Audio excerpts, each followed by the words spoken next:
Quentin, das ist nicht zum Essen, das ist zum Reinsprechen. Hallo, hallo, hallo. Hello. The Kitchen Diaries. See and hear what the pixel eyes get cooking.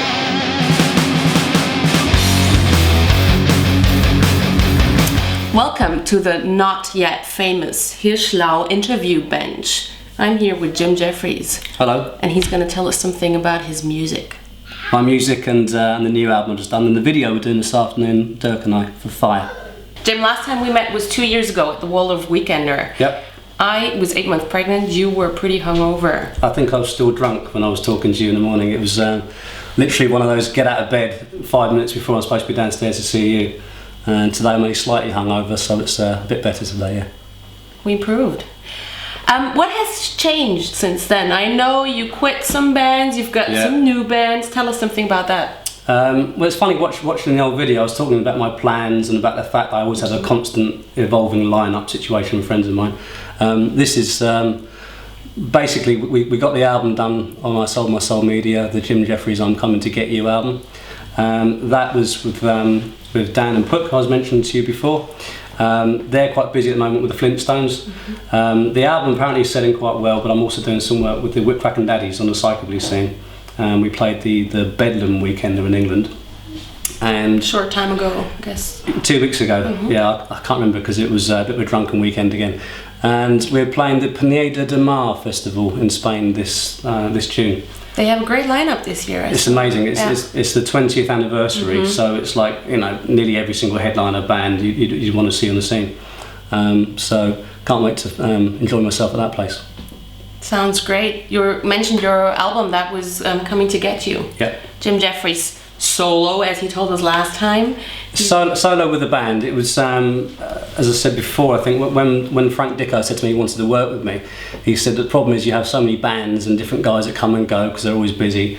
I tend to use musicians that are basically professional, which means that if they're booked in to do a certain tour with somebody else, then they have to go on that tour, rather than having a band only plays for me. So the album's selling well, and it's all basically going to plan. What I wanted to do was just to sort of showcase a little bit of my own individual ideas rather than some of the sort of scene things. So the album is supposed to spread across. It's not supposed to be aimed at a scene. It's not rockabilly. It's not at all psychobilly really, but it just has elements of some of my previous bands and the kind of music I like to listen to as well. That seems to work out because I saw a lot of reviews in a whole lot of different kinds of magazines and online sites and everything. Yeah. You never seem to stand still. You're always moving. You have your day job, but still like last time. Yeah. And you have, as you said, the Whip Crackin' Daddies, your Jim Jeffries solo with other musicians. And I read something about 56 Killers. 56 Killers. Again, the other thing, one of the reasons why I play with not just the same band is if I meet people and I like them, that musicians, then I don't want to say, well, no, I can't play with you because I'm busy. And Mark Richards, who's been quite consistently my sort of drummer for about the last 10 years, he suggested that I met Pete Hillary. And I said, Pete's a name I've heard for years. And it turns out that Pete was very good friends of mine back in the 80s when we were all sort of young rockabillys. For some reason we never met. And when I met Pete, we got on great, and his son was an amazing musician, and he's a nice lad, Connor. So, and because they're all local, we can actually sort of hang out and practice together.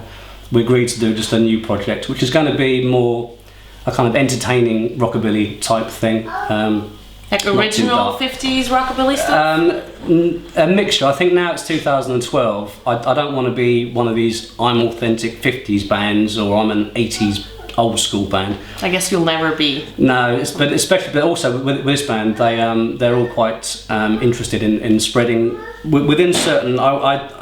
It's like when I'm working, I actually work out like where are different angles on this? Where can I go to? How far can I push it? You've got your country and you've got your rock and roll and your blues and psychobilly, etc. So we're going to try and keep it. I said something like between like a 56 and an 81 sound. So. Not authentic 50s stuff and not anything too heavy in psychobilly, just a kind of enjoyable sort of bopping music really. And we got a few gigs with that, playing in Bournemouth, and also we're playing in Hamburg. Oh really? Yes, Moin as I call it, Hamburg. It is. We are playing, Lena, my girlfriend's best friend, is Eckhard Schmidt. and it's his wedding, so we're playing for them in Hamburg. Nice. So yeah, I'm taking Connor, the guitar player. He you know, a bit like Dan's role. He does like second guitar for me. Sometimes you took him to Bedlam too, I think. Yeah, took him to Bedlam. I got him up with Whip Cracking Daddies, which was I'd never say Whip Cracking Daddies. It's too long. Well, that's why I say WCD. Yeah, we played there, and I got Connor to come up and just because he's only 18. He was 18 last month. And you know, he's I don't say a kid, but he's a kid that's got all the right ambition, and he works hard at the music, nothing else really. And so basically, I thought, well, I'll get him up so he can play with me and Choppy and have a bit of fun. And he loved it. I think he was a bit scared, but he was good. Yeah, so I just thought, well, you know, we'll do something with these guys. And it all, you know, people say that they don't understand why I'm doing these different projects at the same time, but to me it works. I know in my head what I'm doing. I'm organised. I'm doing the thing with Choppy and Lee Barnett, exactly as I said to you 2 years ago. The Whip Cracking Daddies will carry on with Choppy and Lee. Mark Richards plays me with the 56 Killers and with the Jim Jeffries thing. And yeah, and stuff like that. You mentioned the two names that I've been hearing always when you talk about your music, Choppy and Lee Barnett. I think you've played with them for a long, long time, and you still stick with them. Why is that? Because they're great. They were Choppy was someone I think I only met in the 90s because he was from London. So when I was a kid in the 80s, we weren't hanging out. But I played for the Caravans in 97, 98 I think sometime. We did tours in Germany, and I said I'm too busy. I think my wife was having a baby. So I left, and then Choppy came in on bass, and that's when we met. And obviously he's got such a presence, and people find him terrifying sometimes, but and he can be, but he's a real sweetie at heart, and I've got a lot of love for the guy. So we worked together, and Lee, I mean, I've often said this to people, and I've told Lee to his face, he was a hero of mine when I was a kid. You know, when I was 15, 16, I used to go to nightclubs in Portsmouth, and we used to watch the Guana Bats, Batmobile, Demented I Go, Schizo and Flintstones for like £5 to see all them in one night. And Lee would be always the guy at the bar with the coolest clothes on, drunk, being, you know, fighting, having pretty girlfriends. I was like, this guy's cool. And we first met in the 80s, although he didn't sort of remember, because I was just an annoying kid.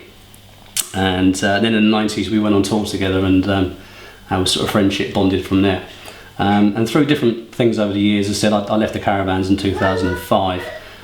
But then since then I thought, right, well, you know, I'm going to work with Choppy and Lee if they want to do so. And it all works out. You know, when they're free, I say to them, someone's offered us a gig with the Whip Cracking Daddies, do you want to play? Are you free? Is the money okay? And they say, yeah, cool, and it's done. And it's just one of those relationships where we haven't got to always hang out or be in touch. it's a done thing. Those I can phone them. Perfect ones, yeah. And it's it's exciting. But it's as I said before in the last interview, Mark Richards and Choppy started the Whip Cracking Daddies thing together, really, with me. They don't get on anymore, which is why, again, you know, if I want to play with Choppy, then it works well to use Lee on drums. We've also, without really confusing the issue, Lee's been learning double bass for the last 3 years, and so we are planning slowly, it's actually in work in progress, kind of like a dark, groovy blues project thing. Okay. Hard rock type stuff, maybe get Les Paul out and smash things up a little bit. So yeah, that's good. Good. I think, well, let me call you a guy who loves traditions.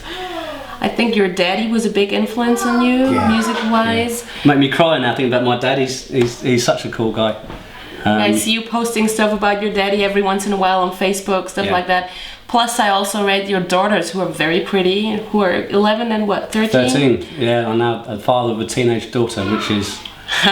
You just bought a guitar, I think, or something? Yeah. So they're learning to play instruments and to sing maybe too? My daughter has sung... locally, in where I live in Titchfield, there's a local church, and because no one goes to church anymore, they actually use the church for like social functions and for school festival type stuff. And I've seen my daughters both play in front of 400 or 500 people.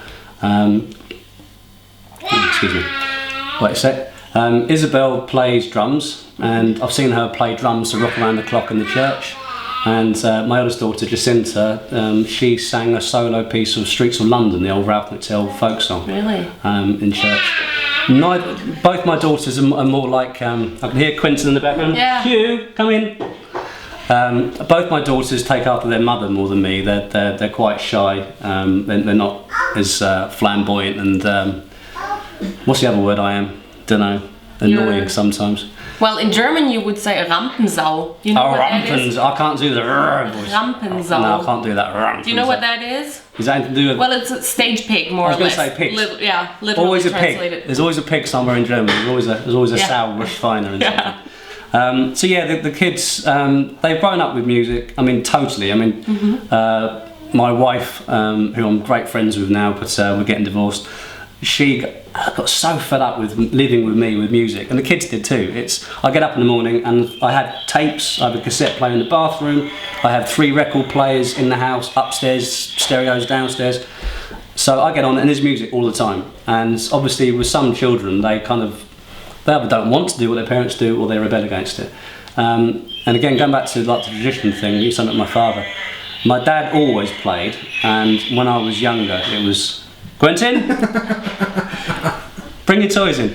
Talking about pigs. My dad always played. Is he going to come in? Here we go. Thank you. Come here. Quick break. Come here, shit. For me, bitte.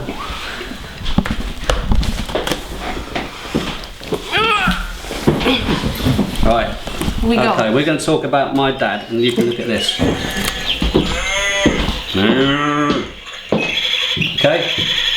Right. So we're talking about my dad, and now we have children here just to help the situation along.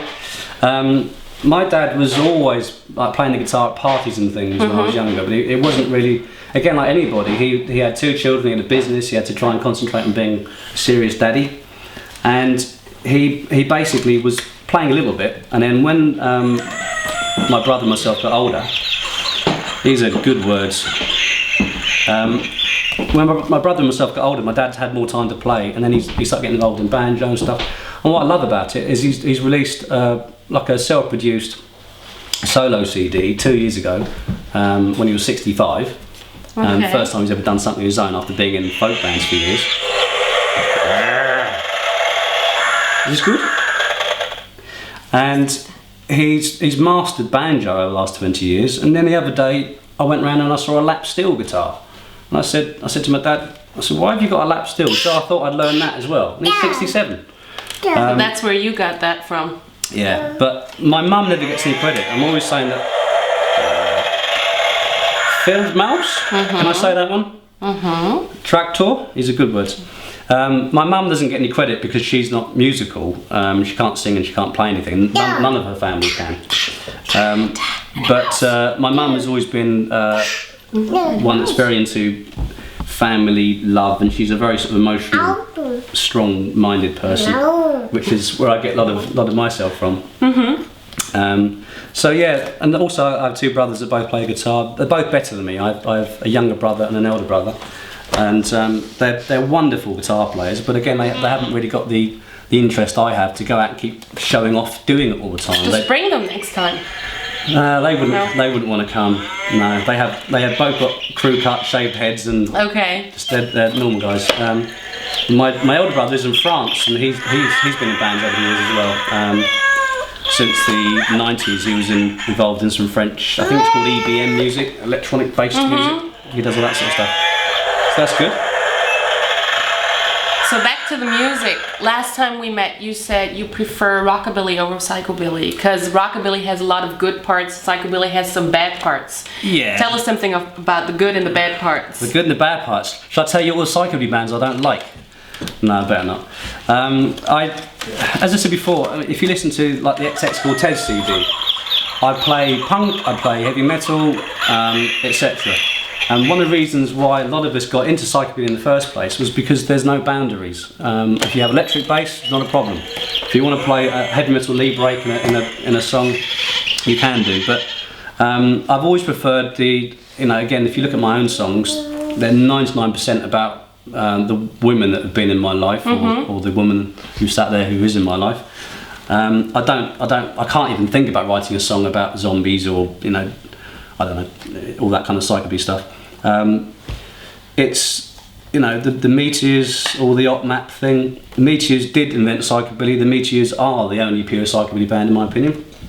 But there's been some fantastic bands over the years. And some of them, it's just not what I would call enjoyable.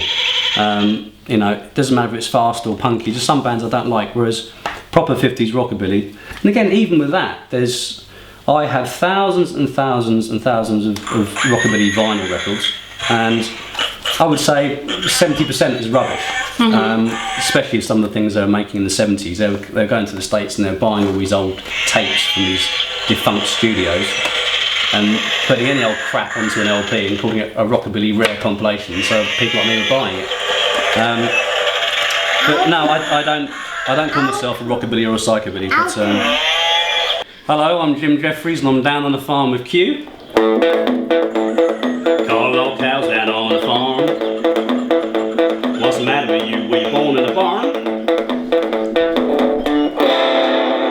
This is Q's favourite bit. Q.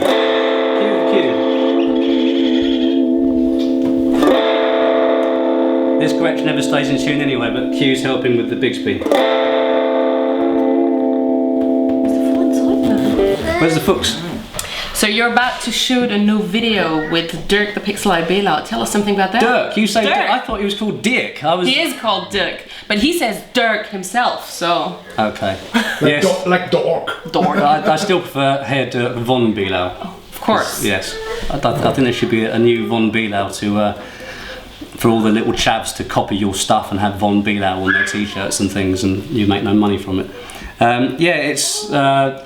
I think I met Dirk 2 years ago at Waldorf. Was it the same weekend that you interviewed me? Could be. And again, I've obviously, you know, you and I have known each other since 2004. And I've been aware of Dirk's work for a long time and was always, you know, really impressed by everything he does.